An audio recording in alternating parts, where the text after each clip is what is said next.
80 years ago this week, the U.S. altered the course of history when, for the first time ever, it dropped the extraordinarily powerful atomic bomb on Japan. It ultimately led to the end of World War II.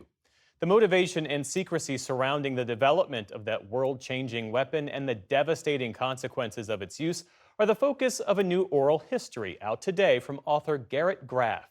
He recently sat down with Amna Nawaz to discuss his book, The Devil Reached Toward the Sky. Garrett Graff, welcome back to the NewsHour. Thanks for being here. Thanks for having me. So you have compiled these incredible oral histories for some of the biggest moments in world history, D-Day, 9/11.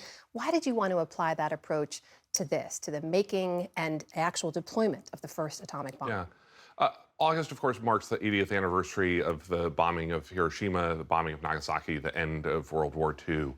And so this is a moment where we have effectively every first-person memory of the atomic bomb we're ever going to have. And so this is trying to sort of tell the story of the Manhattan Project through the eyes of the scientists at a moment when, they don't know who's going to win World War II yet. They don't know whether Adolf Hitler is going to get the first atomic bomb. They don't even know whether an atomic bomb will work.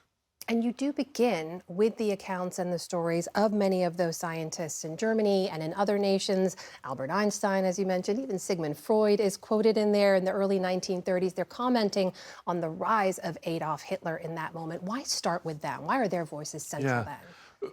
When we talk about the atomic bomb today, we instantly think of Japan, we think of the war in the Pacific, but understanding the roots of the Manhattan Project, it's all about the war in Europe. It's about these mostly Jewish refugee scientists fleeing the enveloping cloak of fascism in Europe, coming to the United States, and desperately trying to get the attention of the US government and the US military to launch a all-hands-on-deck atomic bomb effort because they are afraid Adolf Hitler will get the bomb first. Of course, for anyone who saw the movie, the role of Robert Oppenheimer is no surprise in this, but you write that the choice of Oppenheimer to lead this effort would come to define the Manhattan Project in so many ways. Why and how? We too often think that the whole thing is Oppenheimer and Los Alamos, but the weight of the Manhattan Project really takes place in places like Oak Ridge, Tennessee, and Hanford, Washington, where we build these 100,000 person cities, secret cities, where we refine and manufacture uranium and plutonium at the scale of kilograms, with workforces who don't know what they're doing, don't know how they're contributing to the war effort, in these incredibly secret communities and factories. Well, this is another part that fascinates me. For this scale and scope of this project, these multiple locations, as you mentioned, for all the folks that are pulled together in this, including Oppenheimer, his wife Catherine, so many others, the secrecy under which they had to work. There are literally signs posted in all the places that they work saying they can't say anything anytime they leave the grounds. How did such an enormous undertaking remain a secret? Yeah. It has a lot to say about wartime patriotism. It has a lot to say about how hard it was for information to travel, for news to travel in that pre-internet era. But a lot of it is also just need to know.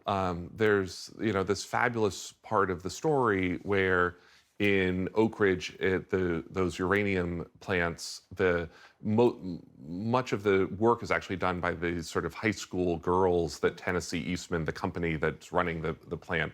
They're all local high school girls they hire to work there, Exactly. Right? This is who you can hire in 43 and 44 in America. And they run these calutrons, these machines, and most of them learn the word uranium for the first time on August 6, 1945, when Harry Truman announces the existence of the Manhattan Project.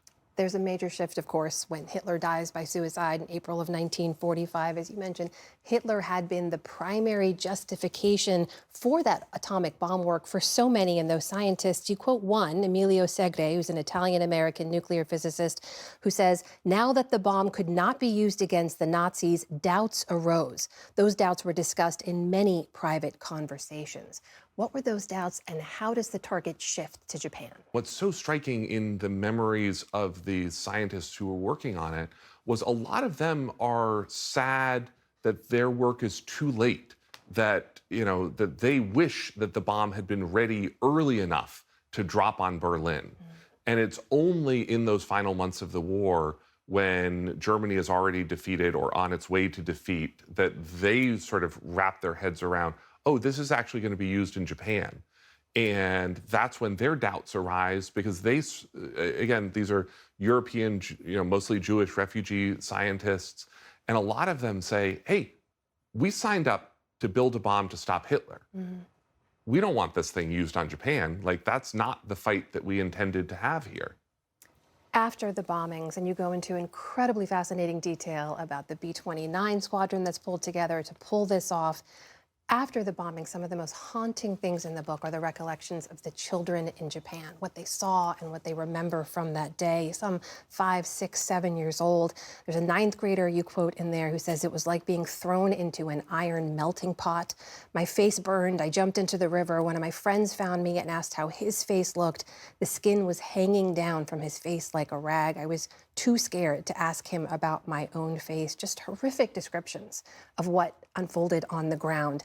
Did the general American public know about the impact of the bombs? Did they support it at the time? Yeah.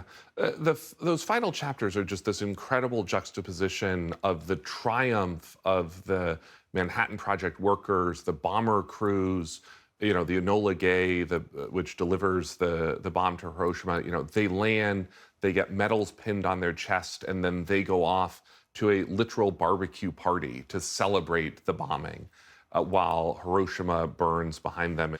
And the reality of that bomb was kept from the American public and kept from the Japanese public, actually, for years. And it's really only through the work of journalists like John Hersey, writing for The New Yorker in the summer of 1946, who bring that full picture back to the American people for the first time. The very last quote is from Albert Einstein. And you quote him as saying, I don't know how the Third World War will be fought, but I can tell you what they will use in the fourth: rocks. In looking back at the use of the atomic bomb, do you feel like you learned anything about where we are now, or what the potential is for the use of a nuclear bomb now? Yeah.